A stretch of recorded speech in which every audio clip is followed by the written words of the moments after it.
Well, I love playing board games. Nothing too complicated like Monopoly or Stratego or Clue for that matter, where you have to really think and plan your next move. I like the classics like, of course, Chutes and Ladders and Candyland, where the game board takes you to like another world, and I've always wanted to live somewhere on that board. But there were a few games that I really enjoyed playing when I was little. One was the Haunted Mansion, like the ride at Disney, but your pieces would move on the board and gears would cause the playing board to change. I would love to play that game again. But there was also Ice Cube, and not the rapper. But it was a game that came out in 1972 by Milton Bradley. And you would take your specially molded ice cube, or Meltons, right? And you could see their nose and ears a little bit there. And you would spin the wheel of tortures to see what fate would befall your playing piece. Would it be the salt mine, where salt was dumped on your head that caused you to melt, or pouring a warm bucket of water on them? Or the hothead? You know, nothing says ages 5 to 10 like a hot metal washer, which you would pluck out of a pot of boiling water with metal tongs and place it on your ice cube's head. I should say Melton.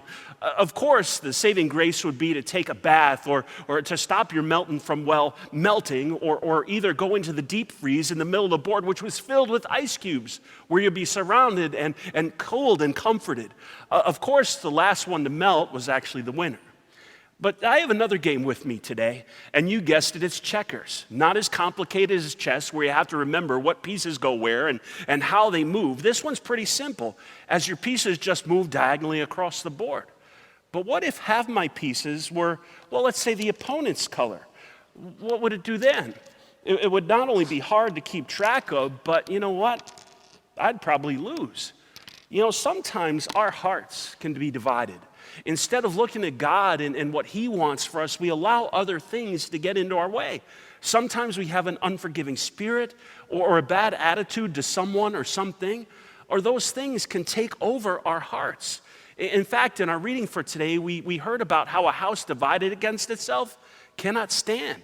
It's kind of split right down the middle. And I'm not talking about Minnesota versus Wisconsin kind of split, but about our spiritual houses. Our hearts and our minds can sometimes be divided. Are we seeking to live how God wants us to live, or are we focusing on earthly things? Are we focusing on heavenly things?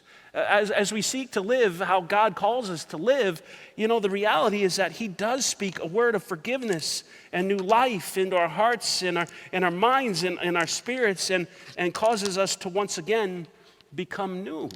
In fact, the Bible talks about King David being a man after God's own heart. And it wasn't that he got it all right all the time. In fact, he messed up big time. But David always sought God's heart and will for his life. And when he did actually messed up, what he asked for was forgiveness. And we can receive that same gift. So will we be a house divided, or will we seek God's heart? And in the process, bringing about His kingdom here on earth.